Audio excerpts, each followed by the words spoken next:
Hello everyone and welcome to the 5th episode, I believe, of my developer commentary of Harbinger. Off camera I came back through and cleared out all of the spawners and stuff from this transition area. Got a shield as well, and there was some iron armor that I had, so I've enchanted that and made it protection 1 for both. Still rocking the Beldroth's armor set for the boots and the helmet though. Last episode we placed the second, third and fourth wool, and I also moved a bed up here and slept in it.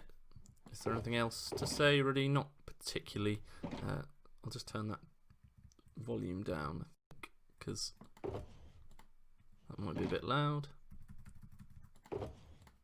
Hopefully that's not going to overpower my voice too much. Yeah. So yeah, here's what our inventory's looking like. We've still got a couple of decent picks. I brought up the enchanting table and accidentally washed away the buttons for these with ice that melted, but apart from that, so yeah, this intersection is intersection 2. It's a snow and ice themed intersection. You can go either left or right first. I can't actually remember the proper order. I think it might be yellow, lime, pink, but I'm going to go with lime first. Yeah, and this area changed a little bit. I kind of filled out some of it a bit more in between the original version and the 1.1 update. Added in some extra trees and some houses and villages and stuff. But the initial kind of ascent area is pretty straightforward without natural spawns on. It kind of doesn't offer too much of a challenge. I have switched to using the Spider Slayer as my primary weapon, especially for this first bit. Let's get rid of that spawner, I think, and find out what's in here. Another shield, so that's good, we'll keep that. So we have a spare. I mean, if I die I'll lose both of them, but hey. Right. Yeah, so this part isn't too difficult. I think, yeah, I don't know. I think having these like multiple stages to areas can be quite fun, but I'm not sure I would recommend doing it, especially for a first map. These sort of resulted from not great planning at times, and that's not a very good way to put together areas. I think this area, like this ascent bit, is fine. It's a different sort of challenge to some of the other areas, so that's good, I guess. But I think if I was redoing it, if I was making a map again for the first time, I would make much shorter areas. I've just begun playing Nemesis, and the areas in that are really short and concise, which just allows you to, if you've got an idea for an area, you just do that. And you don't have to. These skeletons hit really hard, but are very slow, so especially on ice. Yeah, you just do the idea that you have for the area rather than having so much lead up to it, I think. I think at times Harbinger is bigger than it needs to be. And that's stuff like the blast mine in the magenta wool area and this kind of cave ascent area. But yeah, I don't know. That's something I would do differently. But what I do like is sort of the verticality of this. I could have done just a teleporter or something, but I think I kind of decided not to use teleporters for short range stuff like this, and instead just use, like, try and make interesting-ish gameplay for people to do instead, and I think that sort of helps with the immersion a little bit and helps keep the feel of the map being kind of continuous rather than broken up into segments. I liked some of the water drops in Nemesis. I thought those were fun ways of having you kind of drop into an area without doing teleporters, but yeah, so maybe I'll do that in future.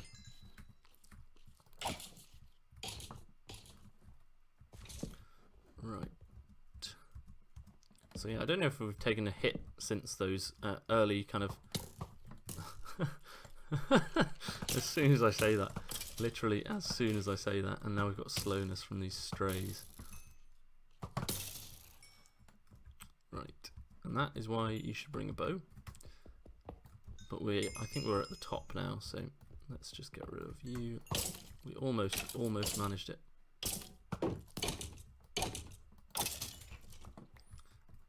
Right, and it's very good having a mending sword, I have to say. So in here is a trap. But there's also some pumpkin pie if you manage to not fall down this hole. BSM did a playthrough of the original version of the map and fell in there, and it was funny. I enjoyed it. I'm not sure he enjoyed it as much, but I very much enjoyed seeing it because it's such a dumb trap. It's literally just a corner and a hole, but sometimes that's all you need. It isn't a trap heavy map really, which, I mean, I quite like traps in some ways. You can see how much damage these skeletons do when you get 2 of them, and I'm immediately down to 4.5 hearts. Right, I think pumpkin pie is slightly better than bread, so although maybe not. I don't know the saturation values for pumpkin pie off by heart. I'm sorry, I've failed as a YouTuber and as a map maker. These I also added in. So in the original, well, not the 1.0 release, but the kind of original closed beta, these staircases weren't really here. It was much more you had to kind of venture down the mountain yourself. But yeah, I decided to kind of make it a bit more accessible. Oh, and these strays also do quite a lot of damage. Basically anything with an axe wrecks you is what I discovered whilst making this map. And those strays have weakness as well, so they are weaker than they initially were. And I'm in full, well, not full iron armor, but pretty much full protection 1 iron armor, so yeah, it should give you some idea that the mobs in section 2 are a pretty significant step up on the ones in section 1, which was by design. I wanted to have the challenge of the map increase as we went along. And I think doing that by intersection rather than individual area, I think you can do either way, but I kind of chose to do it by intersection because I'm gonna just use these now. It's a waste because I'm at quite a high level, but I'd rather have the inventory space. Yeah, I think doing it by intersection and getting harder by intersection rather than trying to scale up by area makes more sense for new players, because if you've played a lot of CTM maps before, you know that you go in the order of the wool colours, and so that makes sense. But if you're a new player, the wool colours aren't in an order that really makes any sense. Like, they are in the order that they were in back when block IDs were numbered, and I do not have any blocks. I keep forgetting to bring blocks when I come on. I'm just gonna run. And the snowball remover command block is working, so that's good. I don't have silk touch, so I can't get any of this ice either. So unless I harvest some logs, there is literally nothing I can do. Let's send you off there.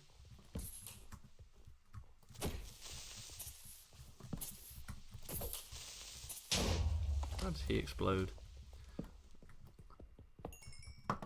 Yeah, so doing this area before those command blocks, you would just instantly fill up with snow blocks anytime a creeper got near you. But thankfully, that was a good change, I think. Because otherwise, having 3 ice areas in a row just kind of gets a bit frustrating. I was going to say, did I just stop the staircase there? No, there is a continued staircase. It gets quite frustrating and a bit samey, which I obviously didn't want. But I quite like having the different themes for the intersections, but they kind of get looser and looser as we go on. Steak is a good food source. Let's have that on our bar just in case.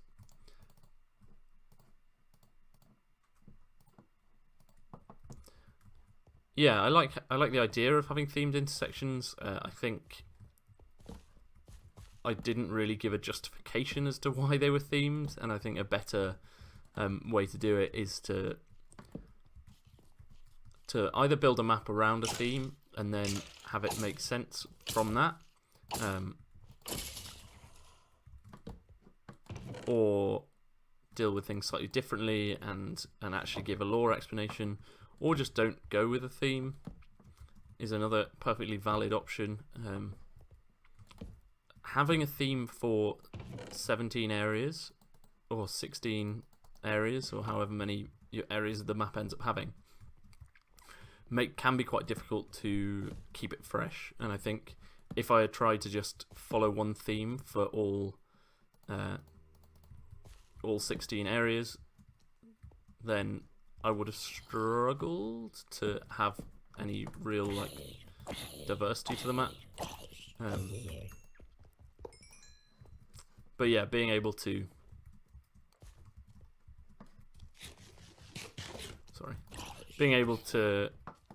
have different themes to each intersection gives you something to kind of work with, but also doesn't restrict you too much. And there's a lot of spawners in here.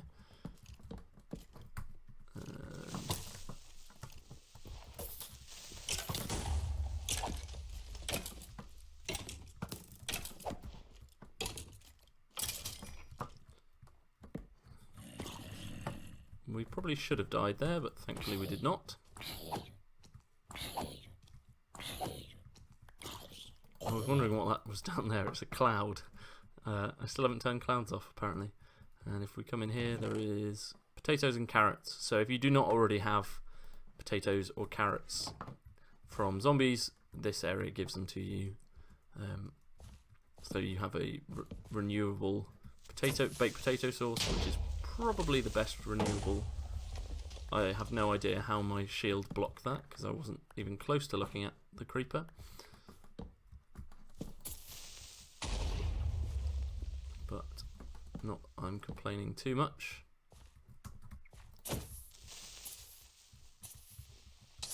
And so hit this forest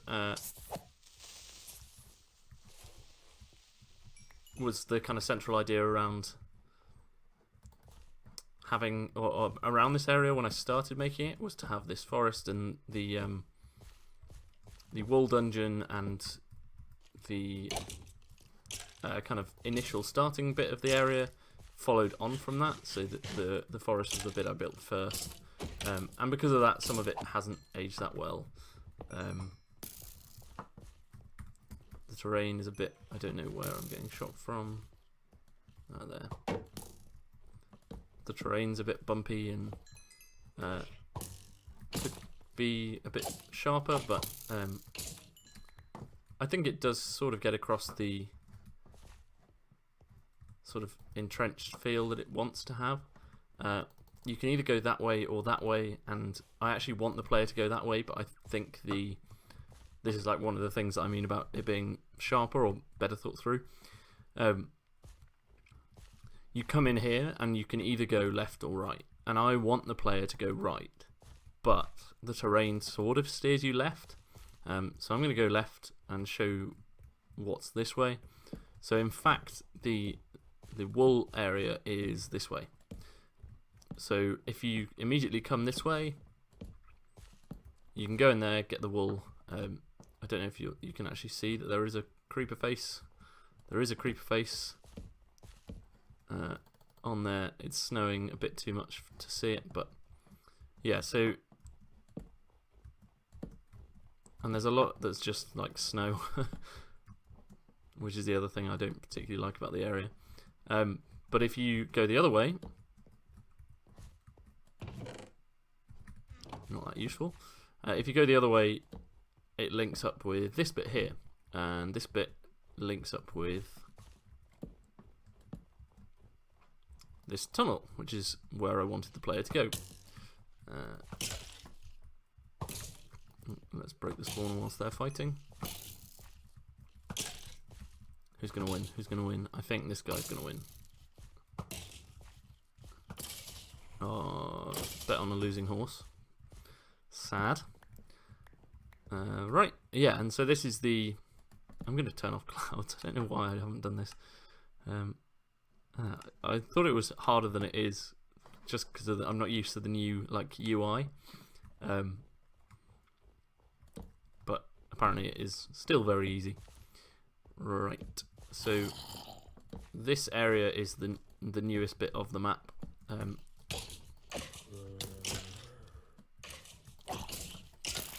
So these log cabins I showed very briefly in my 14er edit tutorial, I think. But yeah, I built these just for this area. Let's get rid of you and then eat some food. And go and get rid of this spawner as well. And I just think it adds a bit more gameplay to the area, because otherwise it would be a bit sparse just walking around this side. Yeah, so everything in this village is new to the 1.1 version of the map, and most of these houses are pretty, you know, there's not too much going on in them. An enchanted book with flame on it, sure, I'll take it. Some baked potatoes. So nothing too exciting. Let's just eat through these. But again, it just sort of adds a bit of flavour, adds some character to the area, gives the player more to explore, gives me a reason to build some stuff, which is always good. I do like building. That's definitely the most fun part of mapping for me, is to have builds that you can then put in a setting that makes sense. And I'm hearing zombies. And this fountain as well is one that I built and have a schematic for, but the schematic is bigger than this one. This is a sort of condensed version, and I really like the way 14er Edit doesn't update blocks unless you tell it to, which allows you to do these like falling water, frozen things. So I made it all in water, and then used a brush to convert some of the water to ice. Right, let's get up here.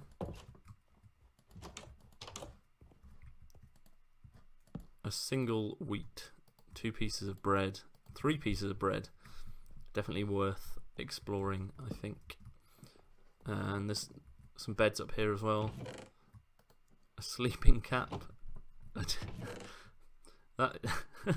That's very silly and shouldn't make me laugh, but I think it's funny. Yeah, and lots of snow inside the houses, apparently, somehow, but all the windows are still intact. Love me some Minecraft. Right, and whilst I've been kind of exploring, stuff has been spawning, although we haven't really seen very much of it.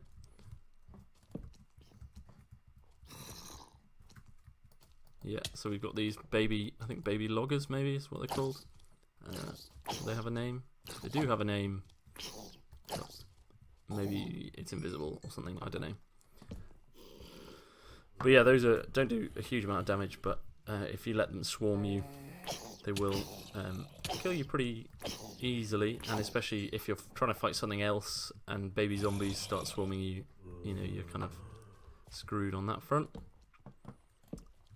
let's come up here and get rid of this.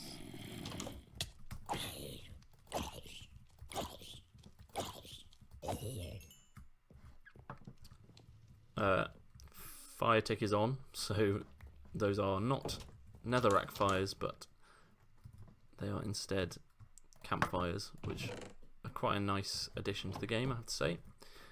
And then if we come over here, anything in here? More wheat, very handy. And apparently you can place torches on doors, which doesn't seem very practical, but there we go. And I love doing these snow slab things. I don't know if there's a way to do them with like a brush, because I did all of these by hand effectively, which doesn't seem particularly time efficient. But I think they're the best thing about snow areas generally, is that you can create these different elevations. Anything in these furnaces? Nope. And so yeah, you were meant to kind of find this area first, and then find the chateau at the end, which is what the area name references. So the Black Forest Chateau leads you over to this. And I'll be honest, I came up with the name and then had to build something for it. So just because I quite like a bad pun, and it's like Black Forest Gatto. I'm sure most of you got that, but just in case. Right, you can go away. Be gone.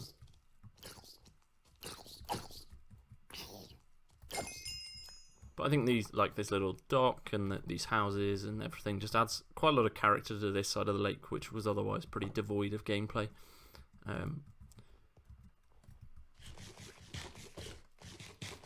And so I think most people,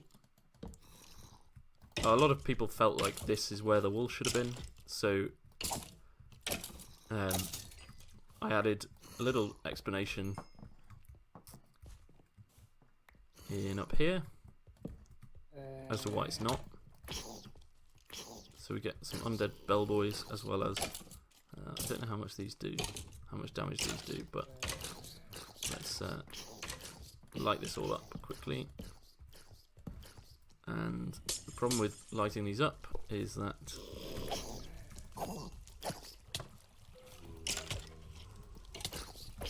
it melts the ice. So that's something you actually have to deal with in this area. So there we go.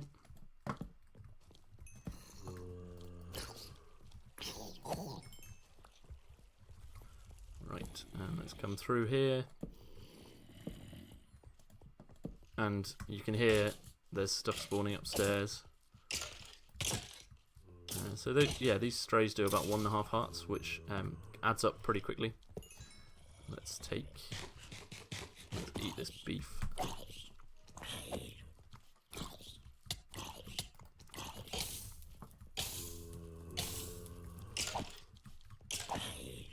I don't know where that stray spawned from, because if it was back here then that's a problem, but if it's upstairs then I think I just need to run in and spam some torches just to try and alleviate some of the issues. And this door is quite handy because you can escape, come outside and find some iron leggings. So if you don't already have decent armor, this is another place to get it. And this hotel was actually loosely based on the hotel from The Shining. It doesn't look like it at all, really, but if you look up a picture, you can sort of see the inspiration. And as I'm standing here, lots of things are spawning inside, but I don't have any more torches, which is a bit of a pain.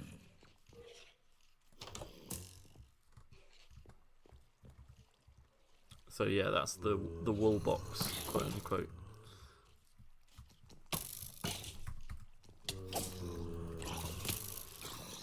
So let's continue our torch spam run.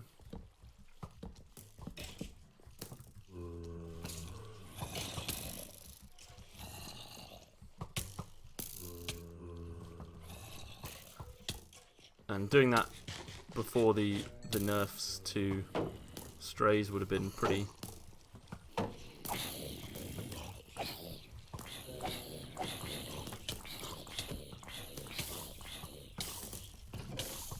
And there's some good stuff in there as well. Right, let's...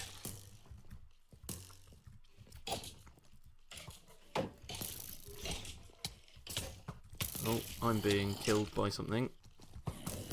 I think that may have been a skeleton with an axe, because those skeletons do a lot more damage than pretty much anything else in this intersection. So they sort of fall under the same category as the invisible creepers I used in... Or not invisible, silent creepers I use in... Yeah, it's these ones. Same category as the silent creepers I used in the second intersection. Oh, sorry, in the first intersection, but the second area with the silent glowing creepers, who do a lot of damage if you let them sneak up on you, but move really, or for them they're glowing so you see them coming. These ones do a lot of damage but move really slowly, so if you get caught by a bunch of them or that you let them get behind you, then it can spell trouble, but they are pretty easy to deal with as well. I'm gonna cheat and do /give some torches, because I can't be bothered to go back all the way up, and it's my own developer commentary, so I can do what I want. Apologies if that offends people hugely, but you know, I've played this map enough times now that just walking back doesn't feel like it would be a good use of my time. Let's get rid of you.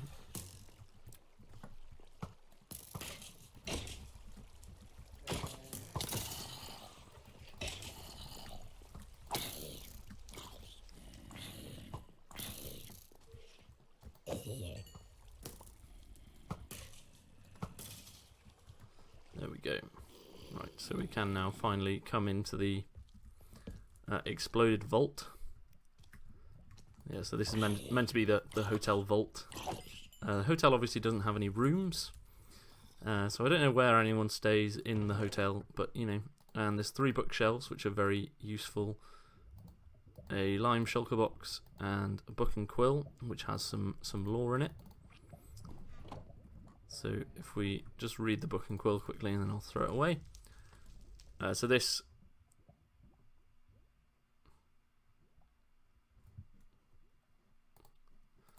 it's about protecting the wool, and implies that it's been stolen effectively. So if we come, so now hopefully you would realise that the wool is not here, and so you would go looking somewhere else for it. Let's just dump off everything actually, and what I will do is, instead of going straight to the, so we get a mending book here and a decent chunk of lapis as well. Right, so what I'm going to do now is just run off the front and hope I don't die to the mass of skeletons that have spawned here. Get rid of you.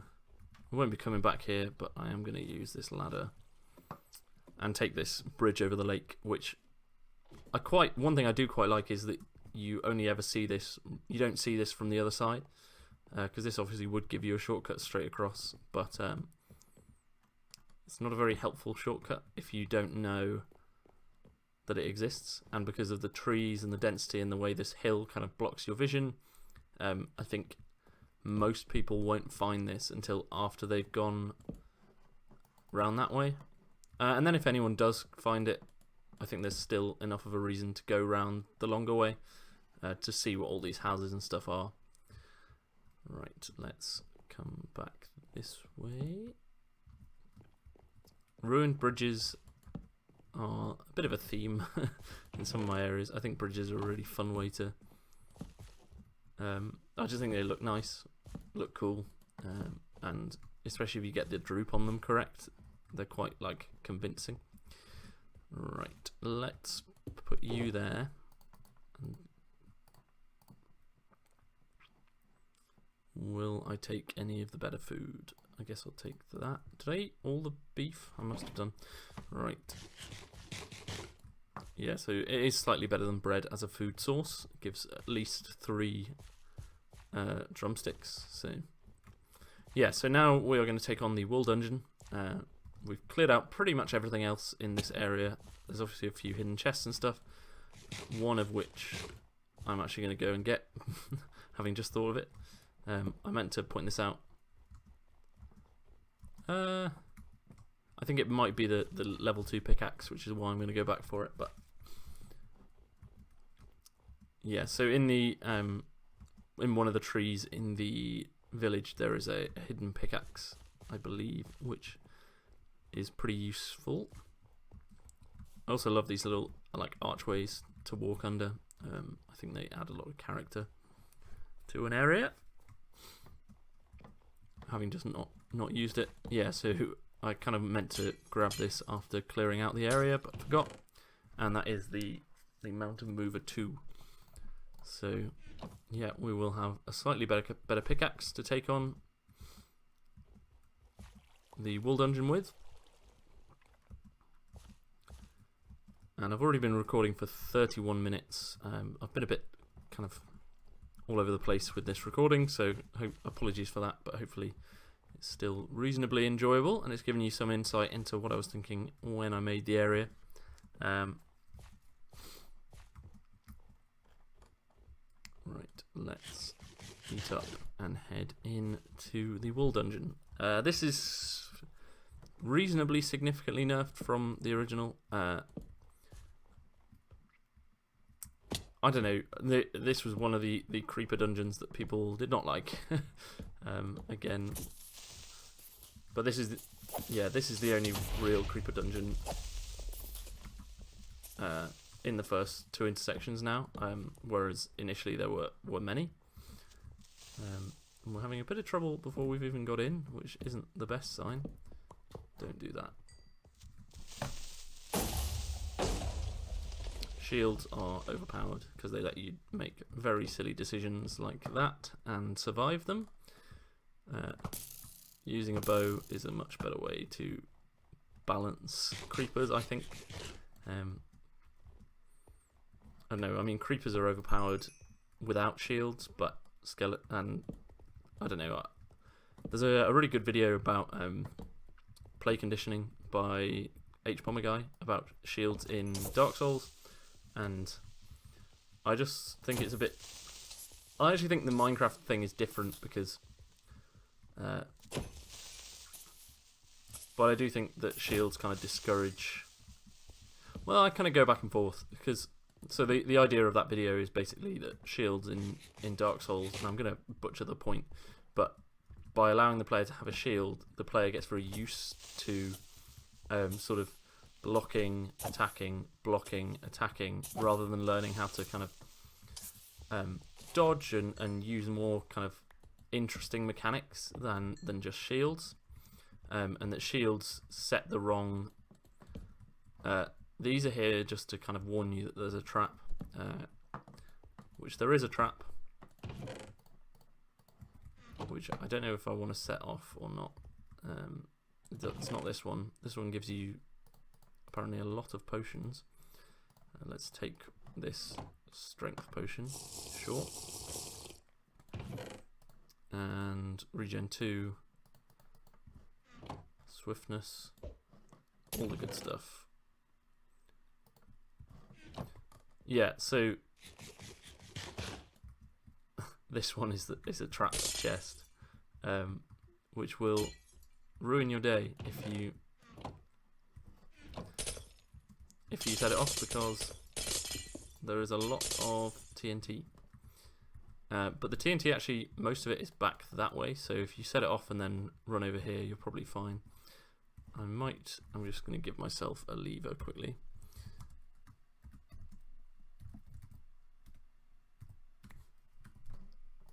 Yeah, I said lever, not lever. Sue me. Let's actually give myself an escape route.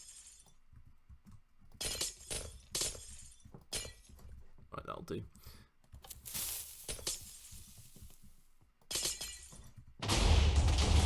So there's a pretty big explosion, but all the TNT is rigged to trigger at the same time. So you should,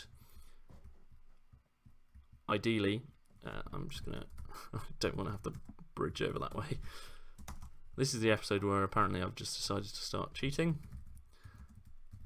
I wanted to show off the trap. All the TNT is rigged to blow at exactly the same moment, apart from, I guess, these 2 blocks here.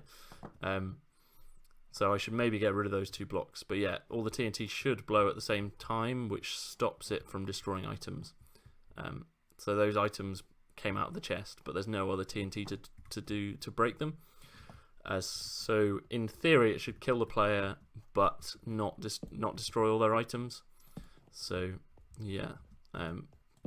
But anytime you do a TNT trap like that, I think there is a risk of voiding players' items just from like server lag or whatever. So it's worth bearing in mind. I suppose that's the second trap of this area, but the first one's not really a trap, it's just a hole. So yeah, so far pretty straightforward dungeon.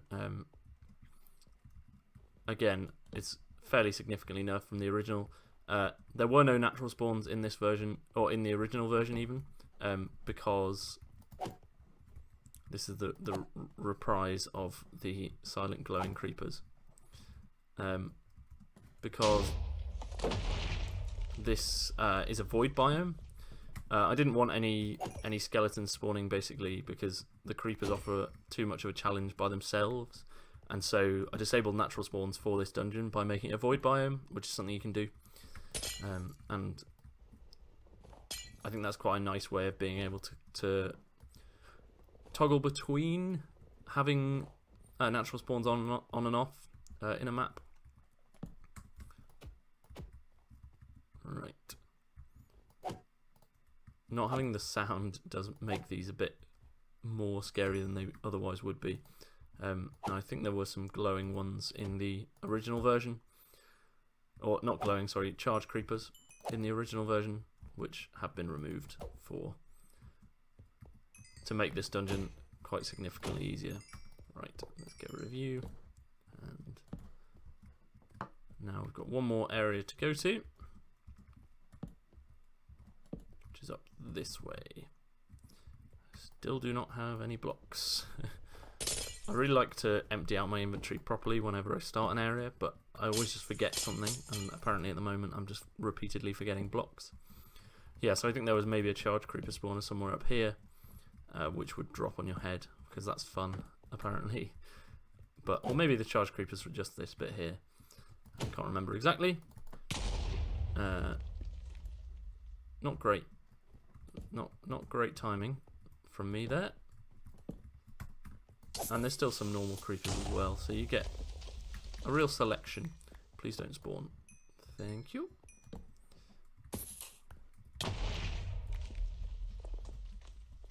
Finally, some slightly quicker reactions if bad gameplay. And let's heal up first. Not bringing a shovel either to a snow and ice area is, again, perhaps not my most sensible decision.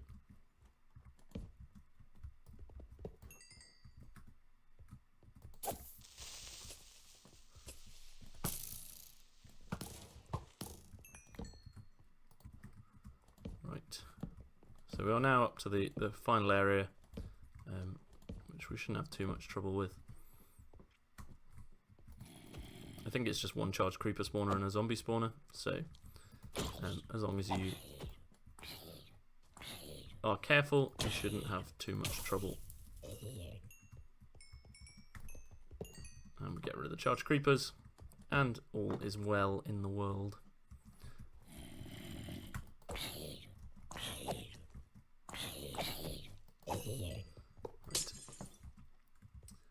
Yeah, so this is definitely going to be the longest episode so far. I think that I thought I saw a chest. There, I did. I thought I was going mad for a second there because I was like, I'm sure there's a chest up here. With an iron pickaxe in, so if you didn't find the... Huh, did that just disappear? Oh yeah, so if you didn't find the either of the better pickaxes up to this point, you would now have an iron pick and an iron sword as well, which is useful because we can enchant it. And up here there is another chest with a pretty good chest plate in protection 2, thorns 1 and breaking 1. So we'll switch that out for our chest plate. And where is the wool? Another good question. Up here. And again, my lack of blocks is frustrating me, but I'll grab the wool and then I'll probably hop into Spectator and kind of show off some of the other things that got removed from this area as well. Give me the lime wool. Yeah, so this area I intended to then have a shortcut, so this was going to be a shortcut out this way, which you would then I can't remember exactly where it was aiming for, but basically it was a shortcut, yeah, over here, which if you then you'd be able to climb up this way, and then if you dig back through here, it's a shortcut right back to the beginning of the area. However, this tunnel is just very long, and people don't really expect to have shortcuts back to the beginning of the area. I just quite liked that it worked with the shape of the area being a bit of a horseshoe. So if we come up to the top, and you can see some of the kind of mixed methods of terraforming I used between World Edit and MC Edit and 14er Edit, and you kind of switching back and forth and learning new tools and developing a map over a really long period of time is not good for this. But there's still some cool things. I really like the ice, which I did by putting vines everywhere and then replacing them with ice. Yeah, and so this is basically a facade of an area rather than just being a solid packed ice cube. I don't have too many more interesting things to say. I do think this area looks quite nice if you get it at the right angle, but there's other bits that could use some work, should we say.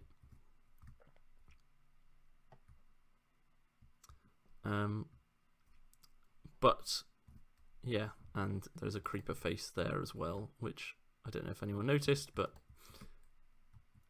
a nice creeper face and some rafters with nothing in them at all worth seeing. Right, that's going to be it for this episode.